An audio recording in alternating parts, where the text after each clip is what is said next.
Hello! We're excited you're here for part 4.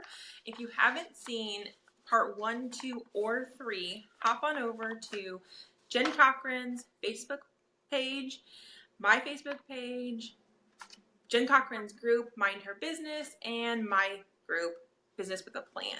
So we are hopping into part 4, which is discussing creating evergreen content and the 4 types that can really help your business. And part 4 is going to be top 10 lists. So here we go. Yay, awesome. So don't worry about it. All the links to all those pages are going to be right up here in the description. So you can click on those after the video in case you missed 1 or 2 of them.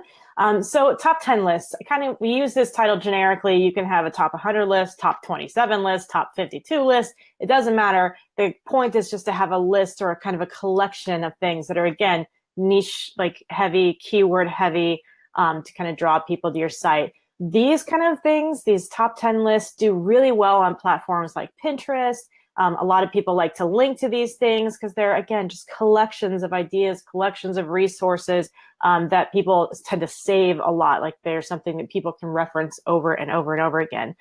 So that's why a little longer can sometimes be even better because you become known as this resource, this repository of knowledge in your niche.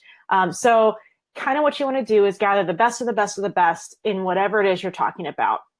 So I kind of had some concepts. I'm just going to throw a bunch of words at you that you can use to kind of trigger you to figuring out how to use this best in your niche. One thing I want to kind of mention before we get into this is headlines. So Jen and I have mentioned that we were going to have like a little packet, like an ebook that's going to kind of accompany this that has kind of worksheets and things you can do that go with all of these videos. In that, you'll find kind of a headline formula worksheet that you can use that has a lot of this stuff written down. So don't worry if you feel like you missed something. You can go back and reference that. But headlines are going to be super important to selling this page for you. So make sure you invest the time, have something quirky, have something catchy. People love seeing numbers in headlines. People love seeing odd numbers in headlines. So 27, 53, 2 is not going to be a good number. So just make it kind of interesting and something people want to read. I love the odd numbers. Whenever I see like a 17, I'm like, how did you choose 17? Like, why did you stop there? Why? Yeah, make it interesting. So I kind of mentioned that you want the best of the best of the best. So top 10 ideas or, ideas for this would be the best blah, blah, blah in your industry. You could have the most fun. You could have the most unique things. You could have the quickest ways to blah, blah, blah. You could have blah, blah, blah for beginners, or you could have advanced blah, blah, blah. You could have something fun like 17 ways to take your game up a notch in blah, blah, blah industry. Your favorite things. People get to know you a little bit more when they see your favorite things. And then you could have like the easiest. You could have the most luxurious blah, blah, blah in your niche. You could have the newest, which also, again, establishes your expertise if you're like keeping ahead of the trend and you can introduce these new things to your people. One of my favorite ways to use these listy kind of keyword evergreen content is to have a resources page. And this one is awesome because not only does it kind of give people an idea if they're thinking about getting into business, they might want to emulate you and kind of know how you do things, but you can include affiliate links all over this page and it's totally fine. And so you can make some money off of it and you can be sharing helpful information with people. And so for those of you that don't know, affiliate links are basically a company has a product and they will pay you a small commission if you refer somebody to their product and they purchase it or use it. Sometimes even just try it. Sometimes they pay you just for clicks to come over to their website. Sometimes they pay you when somebody pays them. So there's a bunch of different affiliate programs, and you do need to make sure that at the top of any affiliate page, or at least before the affiliate link itself, it could be. Maybe it's a him. I don't know. It doesn't matter. You do you, link. We love you anyways. So before your link, you need to have the FTC disclosure that this is an affiliate link, and if somebody clicks it, you stand to make a commission. That transparency is super important, at least in American government regulations. I would imagine Europe has very, very similar kind of things, and all over the world probably does too. So just check what your country's legal requirements are for you to say before affiliate links, and make sure you have that somewhere on your page, again, above the link that you're using it for. It's no good if it's at the bottom of the article. It has to be above the link. So resources page, super, super awesome. I kind of had a list now about the what that you can recommend. So, we had best, most fun, most unique. Well, most unique what? So these can all be made specific to your niche, but the what's could be templates. The what's could be memes. You could have it be funny, like just silly stuff in your niche. It could be books. It could be the best role models in your niche. Kind of maybe people that you look up to, people that were inspirational to you, people that were mentors to you and they didn't even know it kind of thing. The best ideas, the best websites, best practices, best tips. You could have best headlines. So maybe you're in an industry and you just kind of collected, things that were interesting, and you could always kind of make this funny. So you could have the best headlines and you could always like write a silly story that is what you think the headline might have been about, and then they can click through the article and actually read what it was about. Kind of have some fun with this. It doesn't always have to be super, super serious. You could have a list of pros and cons. So you could have the top 17 pros and cons of, investing in penny stocks or whatever it is that you're interested in. You could have statistics.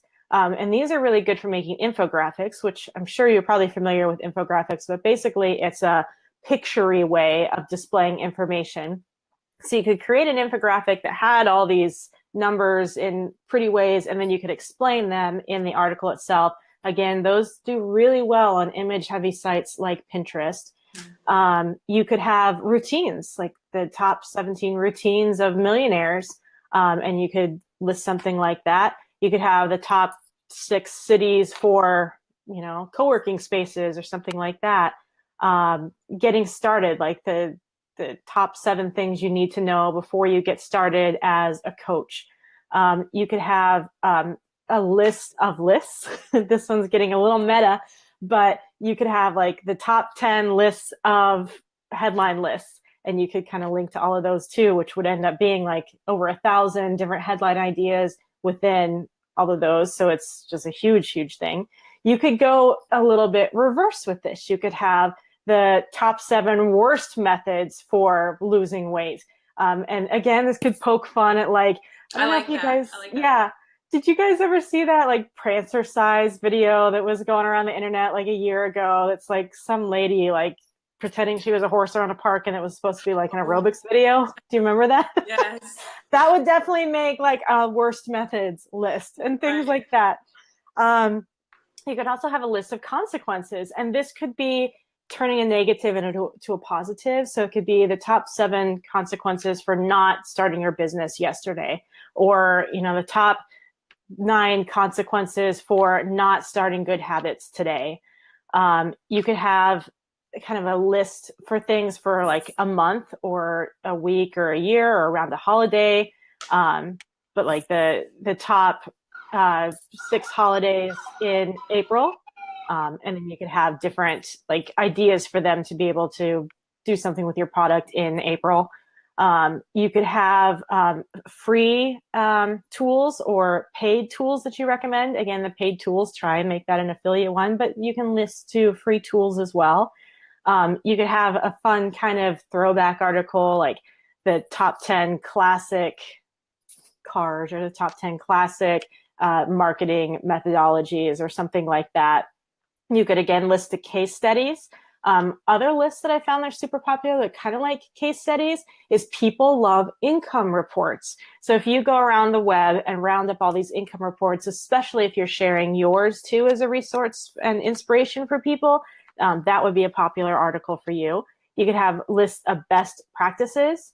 You could have lists of your favorite products. And this is something I'm going to start doing on Mind Your Business a little bit more in our lifestyle section, because people like for me, it would be like lists of pretty things that you can have on your desk. And it's just like a bunch of just fun stuff you could find, artwork, home decor products, like wines, whatever it is that kind of works with your niche. And again, it doesn't have to be exact to what you're selling or what you're offering, but something that your people would be interested in that would attract them, and then they could find out more about you.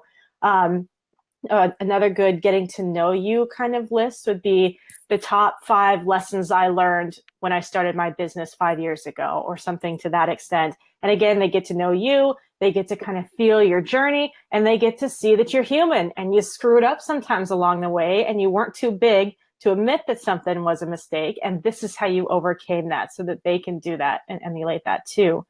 You could have tutorial lists.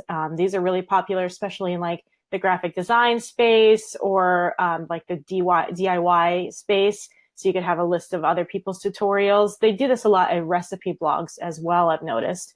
You could have a top 10 list of your favorite quotes around your topic. Quote posts, again, on Instagram or on Pinterest, do really, really well. People love just these short little quips, and you could collect them all. And you could take this one up a notch by making it Pinterest friendly. And so have the right size images for all these quotes that are branded to you with the quotes on there, and people can repin, which would again get a ton of traffic to your site for this list. You could have a top list of podcasts. Another one that might be fun would be different Facebook groups to join that you recommend. And you could do this kind of like Jen and I are doing it, where you could establish a network of 2 people, 5 people, 20 people, and you could all kind of full circle refer back to each other. So that's a good way for everyone to kind of get together and grow their groups. You could have a page of learning resources. This one's kind of fun, that you could have a list of gift ideas. So, top 10 gift ideas for accountants, because, or engineers maybe, because God, who knows what to buy an engineer? So finding something to buy, those picky people in your life, or the people you just have like no idea. If you're in the know of what people in that industry like, then you can. I've searched those lists before, so those are effective. Totally. Yeah. Who hasn't? And then the last one I had would be interviews. So you can go on YouTube, you could find podcasts, but just like top 10 interviews, or most inspirational interviews, or interviews that changed your life, something to that effect. So again, I know I went through those pretty fast, but we will have them in that resource packet that Jen and I are going to be linking to. So yeah, that's what I got. So go and download the resource packet. Make sure you're a member of Jen's group and the Mind Her Business groups. You can find all those links, and just make sure you've seen all of these. And good luck collecting and creating your evergreen content, guys. Thanks so much, Jen, for doing this with me. It's so much fun. I'm glad we got through all 4 parts. Yes. Happy International Women's Day, guys.